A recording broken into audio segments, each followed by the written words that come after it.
taken up on the agenda is patron presentation. The board encourages and welcomes comments and inputs from our patrons, but we cannot respond or deliberate on any subject that is not included on the posted agenda.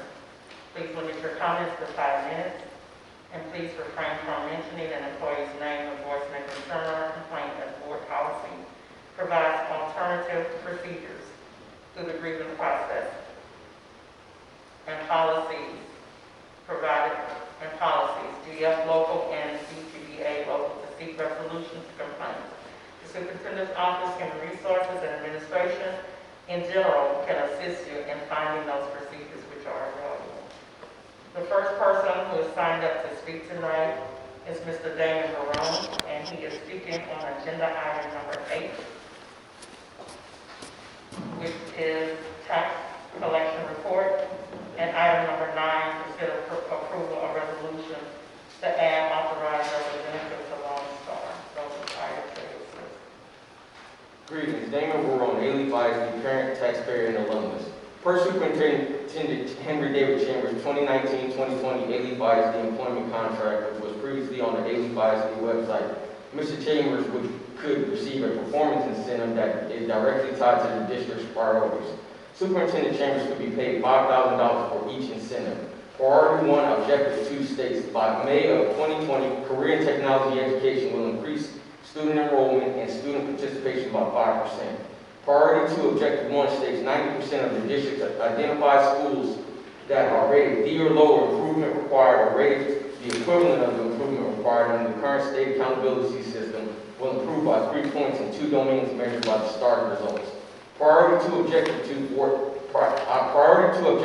states the number of teachers delivering the instruction aligned to the Texas essential knowledge and skills and district curriculum will increase by 6% from one semester to the second semester from the effective school framework. In short, this information means that Superintendent Chambers is being paid twice for our tax money to do his job. I would like to know what is the district result, what the district results were, and if the Superintendent Chambers received any performance pay for these alleged results he submitted. More importantly, I want to know if the Superintendent Chambers provided the school board with the data that proves that the district met those goals. I would like to be informed of why the Alief ISD School Board agreed to pay Superintendent Chambers twice for doing the same job, $400,000 for his regular employment contract, and potentially an additional $5,000 per incentive to meet goals that should already be attained by the base pay of our tax money. Given the fact that the Texas Education Agency waived STAAR results for the 2019-2020 academic school year, was Superintendent Chambers paid a bonus for STAAR exam results that were not measured? I am deeply concerned that his incentive pay is based on the hard work of our teachers and not the performance of any work actually performed by the superintendent. One only has to look as far as the district's reopening plan for the COVID-19 pandemic to illustrate my point.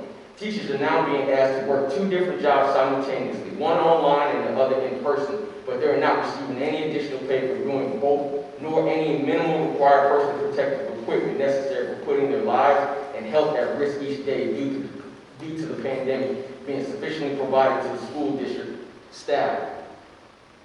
The district's priorities are not being accomplished without the classroom teachers to achieve those goals. I recommend that Alief ISD start paying teachers a percentage of Superintendent Chambers' incentive pay, as they are the real workers behind the district priorities and not the political face of the district to fix after the teachers have given their blood, sweat, and tears to our children. In the spirit of Houston, Texas firing head coach Bill O'Brien, let's compare incentive pay to the terms of football. In every player's contract, there is performance incentive. The base pay for the players accomplishing the minimum expectations to be a part of the team. The player performance incentives are based on goals that are above and beyond the expectations of their basic contract. For example, a wide receiver may be required to score 5 touchdowns in the season to remain on the team, but the incentive pay would be based upon every touchdown of the minimum expectations, above the minimum expectation of 5 touchdowns per season. In this example, Superintendent Chambers will be paid $5,000 for touchdown number 6, not $5,000 for touchdown number 1 through 6. In every other industry outside of Alief's self-accountability measures, incentive pay is disseminated for going beyond the minimum expectations. So why is that not what is happening here in our school district with our tax money? I'm asking that the school board discontinue the practice of considering the district priorities interchangeably as the superintendent's performance incentive. He is essentially being paid twice to accomplish the same duties that are required of the district. If the Superintendent Chambers is the sole beneficiary of the district's incentive pay, then maybe he should also be the sole person doing all of the work, or the board should start paying the teachers a percentage of Mr. Chambers' incentive pay, as the teachers are the real workers behind the district priorities and not Superintendent Chambers. My last concern is that there are 4 educators sitting on the board, yet in the middle of a pandemic and in the midst of expecting our educators to do more with less, you all are focused on firing teachers 10 days before the end of the school year versus having to do so 45 days before the end of the school year, when you should actually be focused on the district's equity report and the district's risk load assessment results. Damon Barone, Alief ISD taxpayer, Alief ISD parent. And if what Superintendent Chambers said in the beginning of his speech is true, then I would suspect that our teachers will be receiving some of his incentive pay. Thank you.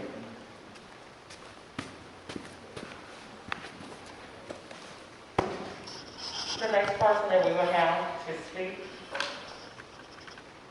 is Mr. Arthur Robinson with ATSTA. This concludes our short presentation. We remain very focused on those building blocks, identifying the areas of need.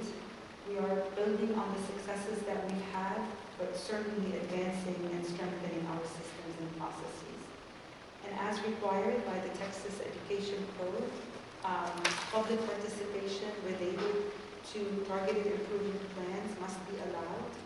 Therefore, we will now turn this portion of the presentation over to the Board President, Ms. Williams, so that she may open the public comment portion of tonight's public hearing. Thank you.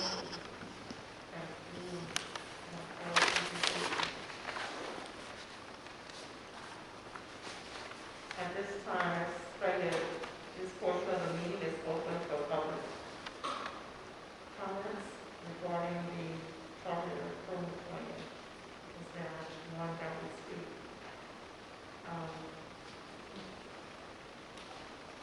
Would you like to Go to the mic. Okay.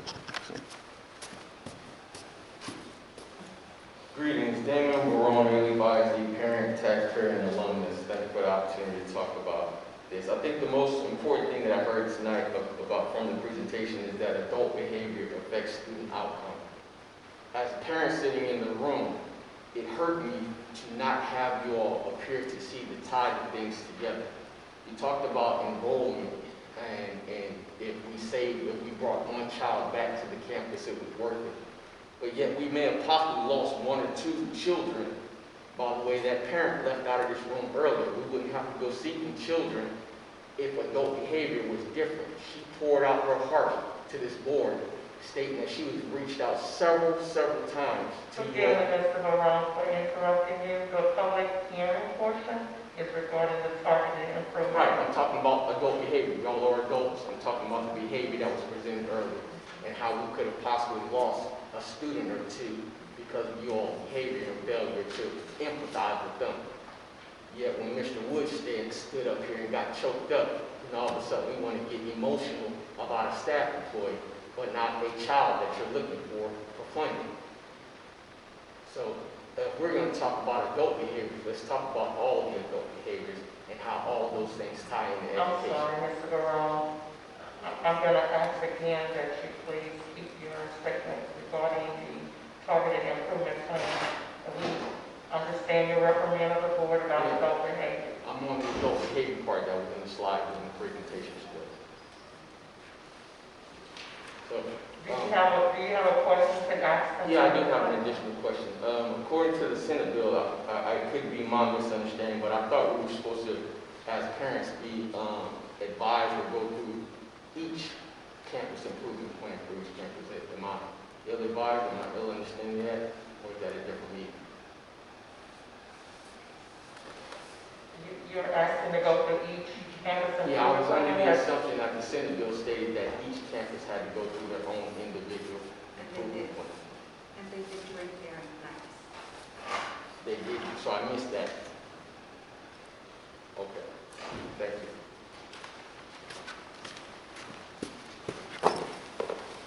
Could you explain that process as well? Because I think what it is an expectation that every campus was going to come and present to the board that information. Could you please explain how the process goes so the public can fully understand what it is that Sure. So part of the campus improvement planning process is for the campus to present their campus improvement plans and performance objectives to their community. And this has taken place during a parent night that parents have, that our schools have conducted remotely. So all campuses completed that part.